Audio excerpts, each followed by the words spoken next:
పోలాండ్లోని గ్రోజిక్ అడవిలో ప్రారంభమైన నిధి వేట ఇప్పుడు ఏ దశకు చేరుకుంది అంటే అది దేశంలోని అత్యంత ఆశ్చర్యకరమైన పురావస్తు ఆవిష్కరణలో ఒకటిగా నిలిచింది. వాస్తవానికి డానార్ కాలిష్ అనే కొంతమంది చరిత్ర ప్రేమికులు జూన్ నెలలో కాలిష్ నగరానికి సమీపంలో ఉన్న ఈ అడవిలో వినోదం అభిరుచి కోసం వేట ప్రారంభించారు. ఈ అన్వేషణలో 5 వారాల తర్వాత శతాబ్దాల నాటి నిధి బయటపడి ఆ అన్వేషణకి అద్భుతమైన ఆవిష్కరణగా మారింది. ఇప్పుడు ఈ నిధి ప్రజలలో చర్చనీయాంశంగా మారింది.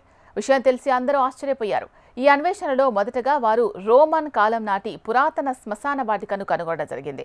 సమాధిలో ఒక యోధుడి అస్థిపంజరం, అతని ఈటె, ఒక కవచం భాగాలు ఉన్నాయి. ఆ అవశేషాలు ఆ కాలపు యుద్ధ నైపుణ్యాలు, సంప్రదాయాలకు సాక్ష్యంగా నిలిచాయి. కొన్ని రోజుల తర్వాత ఆ బృందం 11వ శతాబ్దానికి చెందిన ఒక నాణెం, ఒక చిన్న మట్టి కుండను కనుగొనడం జరిగింది. ఆ మట్టి కుండను కాలిడ్స్ విశ్వవిద్యాలయానికి తీసుకెళ్లి తెరిచినప్పుడు అందులో 631 నాణాలు కనిపించాయి. ఇది పరిశోధకులకు ఆశ్చర్యం కలిగించింది. ఎందుకంటే ఒక్క నాణెం కూడా పెద్ద నిధికి కీలకం అని వారు గ్రహించారు. దీని తర్వాత నెలాఖరు నాటికి వారు మరొక కుండను కనుగొనడం జరిగింది. అందులో మరిన్ని నాణాలు ఉన్నట్లు గుర్తించారు. అయితే నిజమైన సంచలనాత్మక ఆవిష్కరణ జూలై 12న జరిగింది. బృంద సభ్యుడు మత్యూషా మట్టిలో ఏదో మెరుస్తున్నట్లు చూశాడు.